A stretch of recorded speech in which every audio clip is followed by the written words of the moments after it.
My name is Nadelta. I am one of the children from the orphanage called Home of the Children of Jesus. I was 8 years old when I ended up here. Before I came to the orphanage, I had some hard times. Some days we didn't have enough to eat. Sometimes we would spend all of our money without eating anything, and then at night we would steal something, so it was very difficult at home for me. Nadelta came to the orphanage when she was a little girl. The day I met her, her mother was crying in the street. She explained her situation to me, so I offered my help and took Nadelta into the orphanage. I was very happy because it was the first day that Madame Soliette started with the orphanage. She had a feast and invited all the children to come. It was very difficult at the beginning. I would often pray to God because it was He who planted the idea of starting the orphanage into my heart. I started with 20 children. Now I have 75. As you would expect, I do a lot to take care of 75 children. We don't always have money to pay ourselves as the orphanage staff, but I'm not discouraged because I enjoy what I do. I want this orphanage to be a success because I want my dream for the children to become a reality. About 10 months after the massive earthquake in Haiti, I read an article about how many Haitian children had become vulnerable and exposed to trafficking, and that the earthquake had made orphans out of so many children. It wasn't long after I felt that I really had to go to Haiti myself and see what I could learn about how we could get involved in some meaningful way of reducing the exposure and the vulnerability of at least some of these children. In January of 2011 was the chance I got to meet Madame Soliette and the orphans that she takes care of. To that date, I had never met anybody like Madame Soliette that I felt embodied God's heart for orphans as she did with her life, the way that she's committed herself to these kids. She is, in my mind, the line of defense between these kids having a life of exposure and vulnerability and these 75 kids having a chance for a future and a hope because they've been loved and kept safe.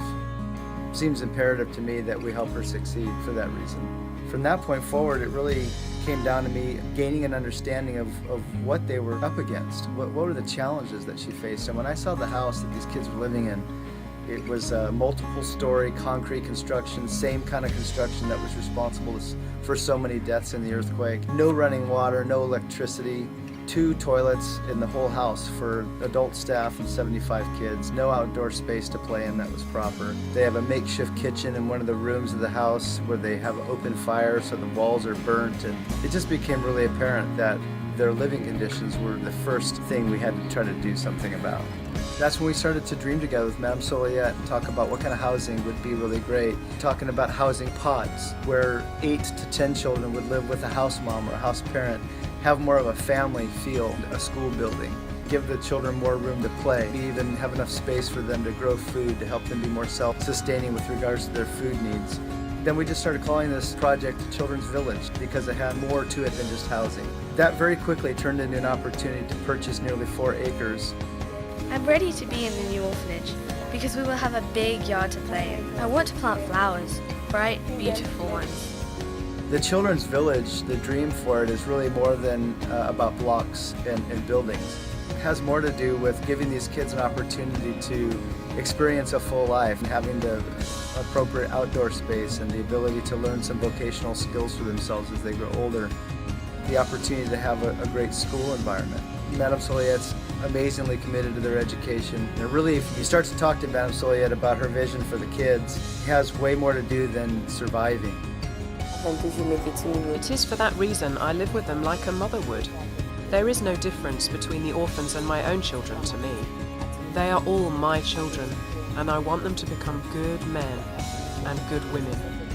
Okipe itself is a Haitian Creole word. It means to look after, and it's inspired out of a few Bible verses that talk about pure religion before our Father is to look after orphans and widows.